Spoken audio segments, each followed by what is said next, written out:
রাতারাতি কোটিপতি হওয়ার কাঁচা টাকার লোভ, আর সে লোভে পড়ে কিছু বান্ধবীদের নিয়ে শুরু করা হয় এক জঘন্য নিষিদ্ধ অপরাধমূলক কারবার। সামাজিক যোগাযোগ মাধ্যমের আড়ালে আবডালে ছড়িয়ে দেওয়া হতো পর্নোগ্রাফিক ভিডিও, আর পকেটে উঠত বিপুল পরিমাণ ডলার। একদিন কিংবা দুদিন নয়, আইন শৃঙ্খলার চোখ ফাঁকি দিয়ে বছরের পর বছর ধরে চলছিল এই আন্ডারগ্রাউন্ড সাম্রাজ্য। কিন্তু সব হিসাব উল্টে গেল এক রাতের ঝটিকা অভিযানে। গাইবান্ধার গোবিন্দগঞ্জে ধরা পড়ল সেই চক্র, যার পেছনে সত্যিটা জানলে আপনারও আটকে উঠতে হবে।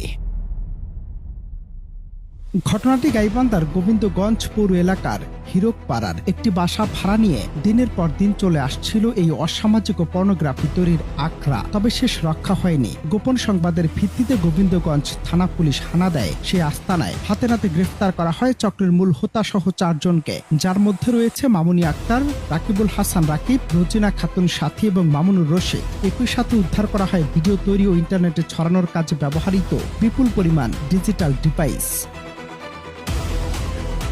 এজাহারের সূত্র বলছে, শুধু ভিডিও তৈরি নয়, সুপরিকল্পিতভাবে সেগুলোকে আন্তর্জাতিক ও দেশীয় প্ল্যাটফর্মে ছড়িয়ে দিয়ে ডলার আয় করাই ছিল এদের প্রধান উদ্দেশ্য।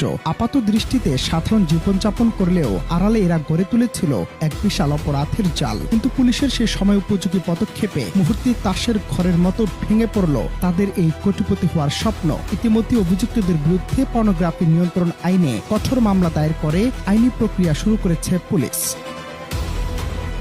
গতকাল রাত্রে অভিযান করে পর্নোগ্রাফি অপরাধ সংক্রান্তে অভিযান করে 4 জনকে গ্রেফতার করছে, একজন পলাই গেছে এবং এর বিষয়ে সংশ্লিষ্ট আইনে আমরা মামলা দায়ের করে গ্রেফতারকৃত 4 জন আসামিকে ইন্টারনেটের অন্ধকার জগতে সস্তা জনপ্রিয়তা, রাতারাতি ধনী হওয়ার এই প্রবণতা তরুণ প্রজন্মকে কোন ভয়াবহতার দিকে নিয়ে যাচ্ছে? এই ঘটনা যেন আবারও একবার সে বড় প্রশ্ন তুলে দিল। আইন শৃঙ্খলা রক্ষাকারী বাহিনীর এ ধরনের জিরো টলারেন্স অভিযানকে